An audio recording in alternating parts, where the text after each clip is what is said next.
welcome back to Morning Coffee. Megan here with another video on planning and organization and productivity. And today I'm taking you with me as I work and showing you how I stay organized in sort of a professional setting in my professional life. A lot of us right now are actually working from home like I am today, and so trying to stay organized is a little extra difficult right now. So I just thought I'd share what I've been doing to stay organized. So I hope you enjoy this video. Please subscribe if this is the kind of content that you love. I have a goal to have 1,000 subscribers here in 2020. So click that subscribe button and join us. We are so happy to have you here. And let's get into how I stay organized at work. So my first tip really isn't anything to do with organizing yourself while you're at work, but more about how to sort of separate yourself from work when you're not on. I don't know about you, but a lot of companies now have set up like forwarding to people's cell phones so that they can answer work calls. And so what I do is my phone is actually on silent until my work hours begin, because my clients and my work calls can come into my phone at any time. All I do is keep it on silent before I start work so that I'm not interrupted with a work call when I'm not technically working. I think it could be really easy right now to always be working. And so, for example, today my hours started at noon, and so my phone was on silent until noon. When I got and clocked in at noon, I turned all my notifications on and started listening to the voicemail that was left for me and returning calls. So keeping work-life balance is probably a little more challenging right now than it has been in the past. And if you're receiving work calls on your personal phone, forwarded from some sort of work thing, that is how I kind of separate and make sure that I'm not taking calls when I'm not actually working. So I'm not always working.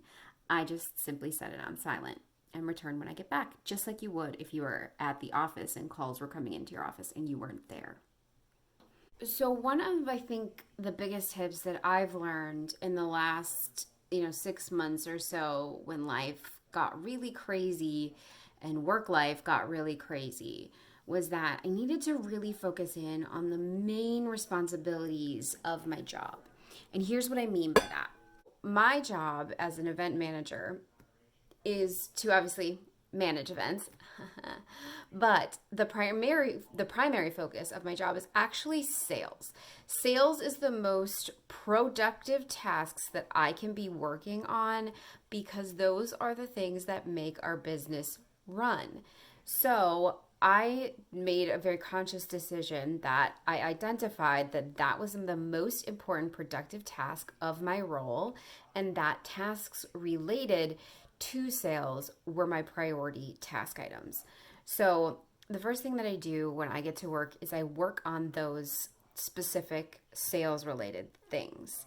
I know that a lot of people struggle with email and checking into email right away. I personally do check my email right away because that's where my sales inquiries come into. And so it's a function of my job that I need to check my email right away. But I think that could help create some clarity for you. Like, what is the most productive function of your role, and prioritizing the tasks related directly to that.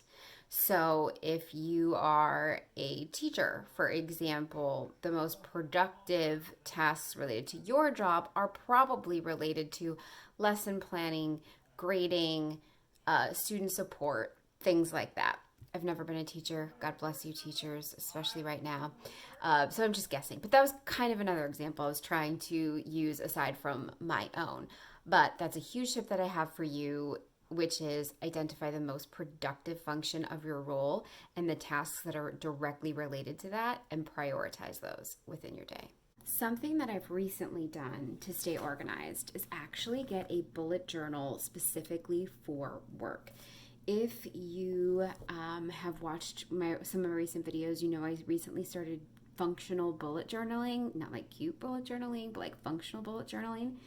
And I loved it so much that I decided to get one for work. I'm going to link a video up here of my personal bullet journal so that you can see it.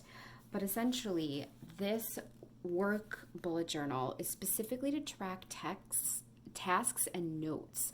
I don't know about you. I mean, I'm doing a lot more meetings on the phone and over Zoom. And so I was losing track of to-dos and my notes, and I wanted to keep them in one place, as well as help keep me focused on the items that I am most directly responsible for. I think work is super easy to get buried in the everyday, right? Get buried in the emails and the calls and the little tiny to-dos. And the hardest thing to do is focus on those things that are really like needle movers and the things that you are personally directly responsible for. So use my bullet journal to help me track that. I've only been using it for 3 weeks, but it has been the hugest improvement to my workflow.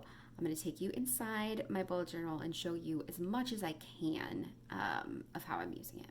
So I have the week at the top, and then this very top section that I write in gold pen says DIRs to do. And that DIR stands for directly responsible individual. That should be DRI. That's actually really funny. Don't worry, I'm smart.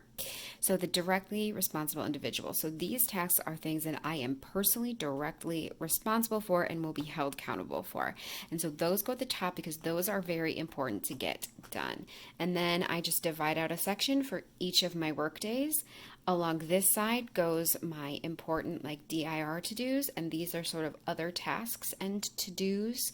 So I have that, and then on this side, I just have notes from the week, and I make notes on this page, anything that happens throughout the week, and then a column over here for things to do next week. So as I think of them, I write them down.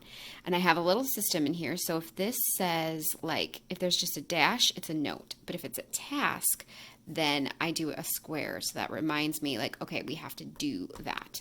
So that is kind of the new system that I've been trying in terms of managing what to do every day. I am a paper person, so this totally works for me. Maybe you are a digital person and want to make this in a digital format. Totally fine. But this has been a game changer for me in terms of staying focused on the big things and not losing track of anything. So I'm sure most of your workplaces have some sort of calendaring system, whether that's Google Calendar or Outlook or something to that effect. And I'm sure that you're used to getting meeting appointments and, times and appointments scheduled onto your calendar. But have you ever considered using your calendar for reminding yourself to do certain things? So you don't just have to do this through your email. There are certainly apps that will do this for you. But reminding yourself to do tasks at specific times. So for me, I work with a bunch of different clients who follow the same path in terms of things that are due and things that have to happen. But obviously the timeline in which they have to do that depends on their event date, which means on any given day, someone somewhere in my couples could have something due. And when I need to remind them ahead of time, like, hey, your final count is due to me in 2 weeks, I need to remember to do that for them. And so I will use my calendar to remind them. So for example, today on my calendar, I had at 2 p.m. remind such and such a couple about their final count. And so when I log in for the day and I look over my appointments that are kind of the mile markers in my day, I see that and it reminds me to do tasks. If there's anything that you do on a regular basis, this would be a great thing to set up as well. But for me, it just makes it really tactical and simple and easy to remember to actually do those things on a specific day if I use my calendaring or reminder system for them.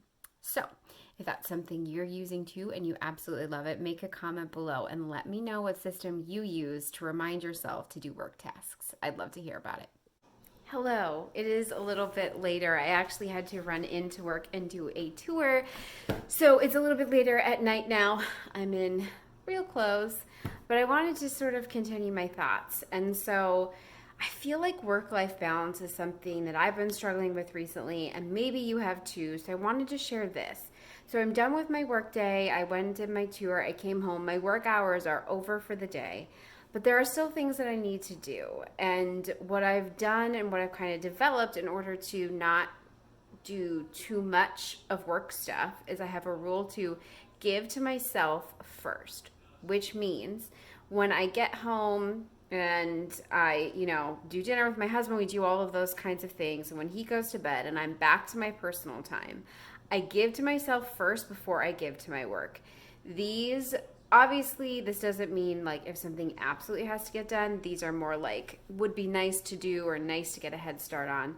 I give to myself first, which means if I have to dos in my planner for me, for Megan, for my life, I do them first. And then if I have time before I go to sleep and I feel like it and I think it would help me out, then I'll do a couple of really simple work things, nothing that requires a lot of energy or a lot of focus, but sort of some of those repetitive things I just have to get done.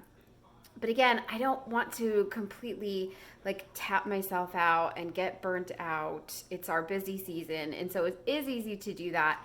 And so I made that simple rule: give to myself first.